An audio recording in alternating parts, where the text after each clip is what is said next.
Hey there everybody, Jason Gold here. I'm back with another episode of Investor Insights. This is where I talk about all things investor relations. Today, we're talking about the importance of repeating your message in order for the street to hear you. So let's get started. Some of you are parents and you likely have told your kids over and over to clean their room, or do their homework, or wash their hands when they get home. And very often, the kids ignore you. So you have to understand that investors are just like kids. They're just richer and smarter. Investors are distracted. Think about it. The market is open. The Fed is making moves. There's historic volatility. Their investors might be asking for their money back or giving them more money. They might be placing trades with their traders while they're talking to you. They are distracted. And so you have to get through to them in a way that they can listen to you. I've said this before many times, and I'll say it again. Investors are focused on a million different things. Look at it this way. You spend all day, every day, 5, 6, 7 days a week focused on just your company. That might mean 70 or 80 hours a week thinking about just one company. Investors are focused on hundreds of companies, and they've got different constituents pulling them in a million different ways. What you know, you have to remind investors all of the time. And so repeating your message to them is critical. You have to do it over and over and over again. I tell my clients that I'm not doing my job until they are so bored of listening to their own story over and over and over again that they want to jump out a window. That means it's working. Because remember, you're doing the same thing over and over and over again, but to new groups of people. So it's always new to them. And that's what makes a good story stick. Look, studies show that even in the most calm corporate environment, you need to tell somebody something 3 times in order for them to get it.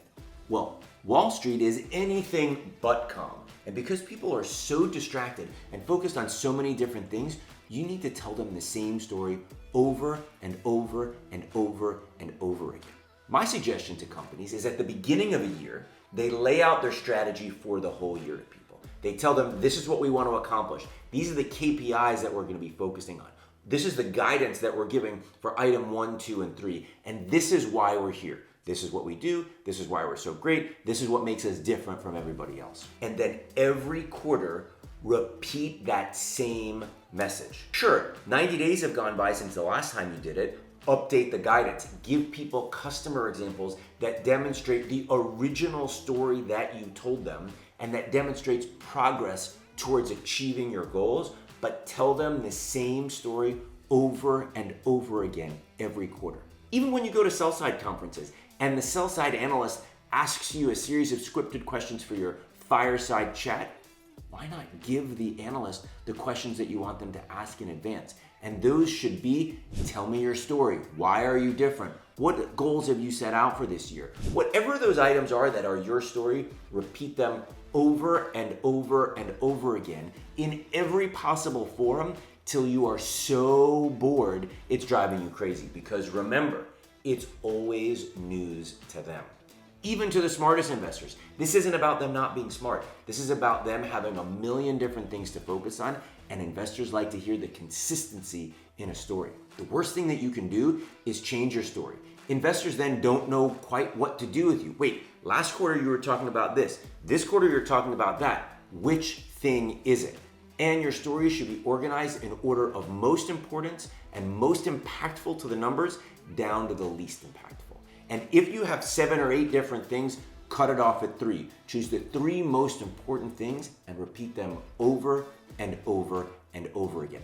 That's how you're going to get investors to be strong hands rather than weak hands. Think about it this way. When a stock goes down, if an investor can't recite why they own it in 1, 2, and 3 to themselves, to their boss, to whomever is pulling the purse strings, then they are sellers. You want people that are buying more stock when the stock goes down. Those are strong hands, and that only happens when you repeat your message over and over and over to people until they're so bored they can't take it anymore. What are some of the things that you should repeat over and over again? Number 1, why you exist. What is it that you're here to do? Number 2, what problem do you solve? Number 3, how do you do it better than other people? And number 4, why now is a good time to be paying attention. If you cover those things in 3 bullets, you will be in great shape to repeat that over and over and over again in all different kinds of forums. So let's summarize. It's really important to repeat your story over and over and over again to people. It's okay. In fact, I encourage you to repeat it so often that you get bored because it's new to all of your investors. Each and every time. Plus, you're cycling through new investors all the time. They need to hear the same story that you've been telling. Investors like the consistency of it, and it allows your message to really get through in an otherwise chaotic and hectic environment for people. That's it. Thanks for tuning in to another episode of Investor Insights. My name's Jason Gold, and I look forward to seeing you back here again next time.